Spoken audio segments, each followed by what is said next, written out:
দেখো বন্ধুরা, আমি বাবার মা শ্মশান যাচ্ছি। এই শ্মশান না, শ্মশান দেখাচ্ছি। আমরা যাচ্ছি সোনাইরুল। এই দেখো, এখান থেকে শ্মশান দেখা যাচ্ছে। এই দেখো মায়ের মন্দির, দেখতে পাচ্ছ? হ্যালো এভরিওয়ান, কেমন আছো তোমরা সবাই? আশা করছি আমার সকল ফ্রেন্ডস যেখানে আছো খুব ভালো আছো। আমিও খুব ভালো আছি। আমি আমার সকল ফ্রেন্ডসদেরকে আমার চ্যানেলেই স্বাগত জানাই। আর যারা আমার নতুন সাবস্ক্রাইবার আছো তাদের অনেক থ্যাংক ইউ জানাই আমার চ্যানেলটাকে সাবস্ক্রাইব করে আমার পাশে থাকার জন্য আর আমার ফ্রেন্ড হওয়ার জন্য। আর যারা আমার নতুন ভিউয়ার্স আছো, মানে যারা আমার ব্লগ দেখছো অথচ আমার চ্যানেলটাকে এখনও সাবস্ক্রাইব করছো না, তাদের আমি বলবো কেন কেন করে দাও না এবার আমার চ্যানেলটাকে সাবস্ক্রাইবার হয়ে যাও না আমার ফ্রেন্ড, প্লিজ। তো আমি তোমাদের ফ্রেন্ড সোনালি, তোমাদের সকলকে আমাদের এই ছোট্ট ফ্যামিলিতে ওয়ার্ম ওয়েলকাম জানিয়ে ব্লগটাকে এখান থেকেই স্টার্ট করছি। তো আমি আর মা আর বাবা এসেছিলাম একটা কোমর নিতে। তো তাই ভাবছিলাম একটু ব্লগ করে তোমাদেরকে দেখাই, বাট কোমরটা তো চলে গেছে প্যাক হতে। তো এসে দেখাবো তোমাদেরকে, ঠিক আছে? তো এবারে ঘরে গিয়ে চলো দেখি কি কি হচ্ছে। আসো না ফলটা, তাই আমি অমলেট আর ডাল করে নেবো। এই যে তোমাদের জন্য এই যে ফলটা দিয়ে আসো, যে এই যে মাসিকে দিয়ে দিও, ঠিক আছে? ছাতাটা দিয়ে দাও, যাও দিয়ে দিয়ে বলো আসতে, ঠিক আছে কালকে।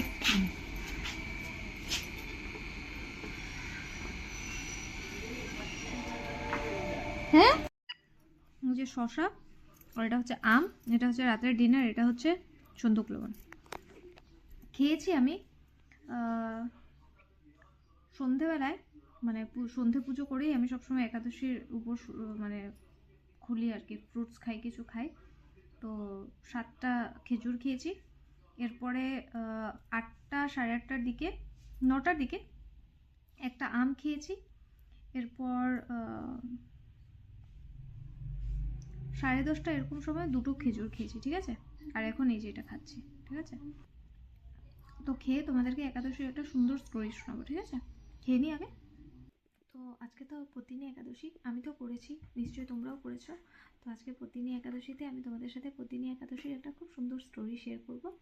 তো আমার খুব ভালো লাগে এগুলো পড়তে, ঠাকুরের গল্প টল্প পড়তে আমার খুব ভালো লাগে। তো আমি ভেবেছি আজকে তোমাদের সাথে একটা স্টোরি শেয়ার করব। তো স্টোরিটা তো দেখো বইয়ের ভাষায় অন্যরকম হয়, আমি নিজের ভাষায় তোমাদেরকে মানে শর্টে সুন্দর করে মানে ইজিভাবে শোনাবো আর কি, ঠিক আছে? তো একবার আমাদের যুধিষ্ঠির মহারাজ আমাদের শ্রীকৃষ্ণকে জিজ্ঞেস করেছেন যে এই পুরুষোত্তম মাসে যে একাদশী আসে সেটার নাম কি, কেন পালন করতে হয় আর কী করে পালন করতে হয়। তো উনি বলেছেন, শ্রীকৃষ্ণ বলেছেন যে এই একাদশীর নাম হচ্ছে পদ্মিনী একাদশী। আর উনি বলেছেন কি কি করে পালন করতে হবে, স্নান করে সকালবেলা পুজো টুজো করে, তারপরে ভালোভাবে মানে ঠাকুরের নাম গান করতে হবে, এগুলোই বলেছেন, ঠিক আছে?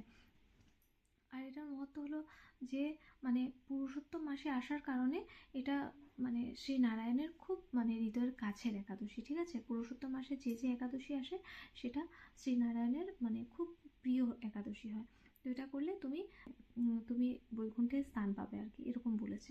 আমি তোমার সাথে একটা পত্নী একাদশীর ইন্টারেস্টিং স্টোরি শেয়ার করব বলে উনি যুধিষ্ঠির মহারাজকে শোনানো শুরু করেছে।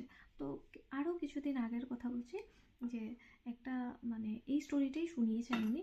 তো বলছেন যে নারদমুনি ঘুরতে ঘুরতে নারদমুনি ঘুরতে ঘুরতে পুলস্থ মুনির কাছে গেছিলেন আর কি। মানে ওখানে ঘুরতে ঘুরতে উনি তো ঘুরতেই থাকতেন, পৌঁছে গেছেন।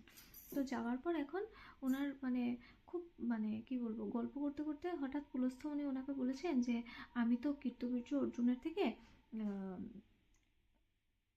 রাবণকেও মানে ছাড়িয়েছি, ঠিক আছে? তখন উনি বলেছেন রাবণ তো মানে নারদমুনি বলছেন রাবণ তো এত নিজেই শক্তিশালী, আপনি আবার মানে কি করে ছাড়ালেন? ও তো নিজেই ইচ্ছে করলে নিজে মানে ছাড় পেয়ে যেত, আপনি আবার মানে ছাড়াতে গেছেন, মানে এত বড় কি মানে রাজা ছিলেন, এত শক্তিশালী রাজা ছিলেন নাকি কীর্তবীর্য অর্জুন? তখন উনি বলেছে তাহলে চলো তোমাকে আমি কীর্তবীর্য অর্জুনের মানে জন্মের গল্প শোনাই, ঠিক আছে? তো তো ত্রেতা যুগে দেখিনি, ঠিক আছে? তো ত্রেতা যুগে হয় হয় বংশের রাজা ছিলেন কীর্তবীর্য, ঠিক আছে? মাহেশমতি নগরের রাজা ছিলেন উনি। আর ওনার 1000 মানে স্ত্রী ছিল, ঠিক আছে? তো 1000 স্ত্রীর মধ্যে ওনার খুব দুঃখ যে একটাও স্ত্রীর সন্তান হচ্ছে না। উনি অনেক বড় বড় যজ্ঞ করেছেন, অনেক বড় বড় যজ্ঞ, তবে কোনোভাবেই ওনার সন্তান হচ্ছে না। একদিন উনি ভাবছেন যে কি করবো এই রাজপাট রেখে যদি একটা সন্তানই না হয়। তো আগের দিনে তো রাজারা চাইতেন যে ওনার একটা ছেলে পুত্র সন্তান হোক, ঠিক আছে। তো এখন উনি মানে ভেবেছেন যে ঠাকুরের আরও মানে তপস্যা করবেন বলে উনি ভেবেছেন যে আমি সব ছেড়ে জঙ্গলে চলে যাব। তো যা ভেবেছেন তাই করেছেন।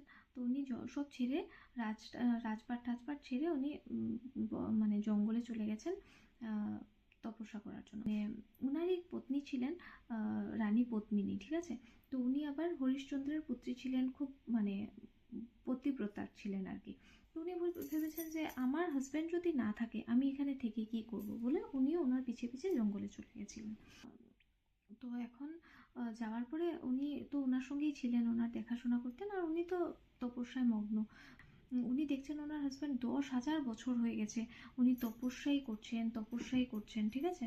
কোনো ফল পাচ্ছেন না, নারায়ণ ওনাকে কোনোই মানে ফল দিচ্ছে না। তো উনি মনের দুঃখে মাতা অনুসূয়ার কাছে গেছেন, ঠিক আছে। তো অনুসূয়া মায়ের তো খুব মানে করুণ হৃদয়। তো ওনাকে গিয়ে উনি বলেছেন যে আমি কি করব মা, আমাকে কিছু একটা রাস্তা বলো, কারণ আমার হাজব্যান্ড 10,000 বছর থেকে শ্রী নারায়ণের তপস্যা করছেন, কিন্তু নারায়ণ ওনাকে কোনোভাবেই কোনো ফল দিচ্ছেন না। তো আমি কি করব যে আমি যেন কিছু করতে পারি ওনার। তখন উনি বলেছেন যে এই মানে পুরুষোত্তম মাসে যে একাদশীটা আছে এটা তুমি করো বলে কীভাবে করতে হয় উনি বলে দিয়ে। তো উনি এসে ওই একাদশীটা করেছেন, ঠিক আছে।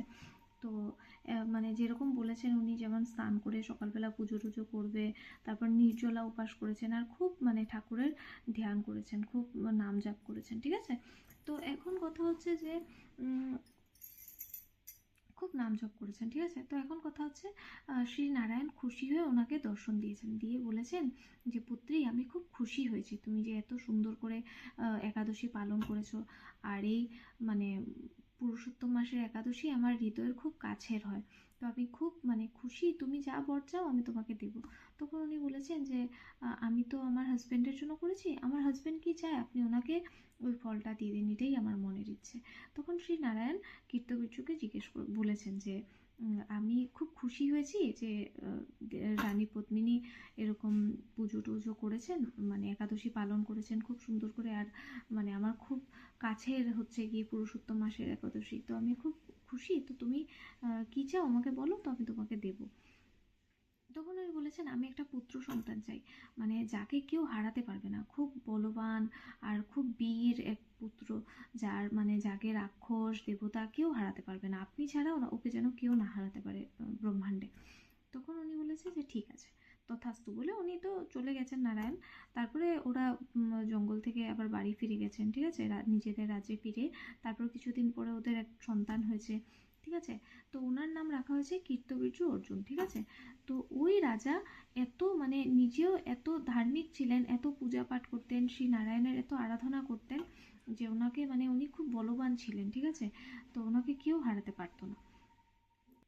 উনি রাবণকে বন্দি বানিয়ে ওনার কারাগারে অনেক বছর বন্দি করে রেখেছিলেন। তারপরে পুলস্থ মুনি এসে ওনাকে রিকোয়েস্ট করেছেন যে তুমি রাজা তুমি রাবণকে ছেড়ে দাও, ঠিক আছে। তো তখন উনি মানে এত বড় মুনির আঘাত তো ফেলতে পারবেন না, তাই ওনাকে ছেড়ে দিয়েছিলেন, মানে রাবণকে ছেড়ে দিয়েছিলেন। তো এত বড় বীর ছিলেন ভাবো, মানে এত বড় বীর ছিলেন উনি যে শ্রী নারায়ণ ছাড়া কেউ ওনাকে হারাতে পারবে না। তো একাদশী করলে কত কিছু পাওয়া যায়। তোমার ঠাকুরকে মানে পুজো করে কোনোদিন কিছু চেয়েও না, ঠাকুর তোমাকে এমনি তোমার যা দরকার সব দিয়ে দেবে। আমার সাথে তো এত এত ভালো কিছু হয়েছে জীবনে, কোনোদিন শোনাবো, ঠিক আছে। এত এত ভালো কিছু মানে আমি তোমাদেরকে কত শোনাবো, ঠাকুরকে যে আমি কেন বিশ্বাস করি আমার কাছে ওয়ার্ডস নিয়ে এক্সপ্লেন করি। তো যাই হোক, এরকম অনেক সুন্দর সুন্দর ঠাকুরের গল্প আমি জানি, তোমরা যদি শুনতে চাও তাহলে আমাকে অবশ্যই কমেন্ট করে জানিও, আমিও শোনাতে মানে ইচ্ছুক, তো আমি আরও মোটিভেটেড হব, ঠিক আছে।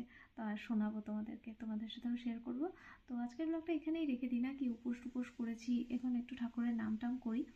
তো আজকের ব্লগটা যদি তোমরা এনজয় করে থাকো, আর তোমাদের যদি আজকের স্টোরিটা একাদশীর ভালো লেগে থাকে, তাহলে অবশ্যই আজকের ভিডিওটাতে একটা লাইক করো, কমেন্ট করো, আর চাইলে ফ্রেন্ডস আর ফ্যামিলি মেম্বার্সের সাথে ব্লগটাকে শেয়ারও করতে পারো। তো দেখা হচ্ছে কাল একটা খুব সুন্দর ব্লগে, আজকের জন্য এতটাই, টাটা, খুব ভালো থেকো, রাধে রাধে, হরে কৃষ্ণ, বাই।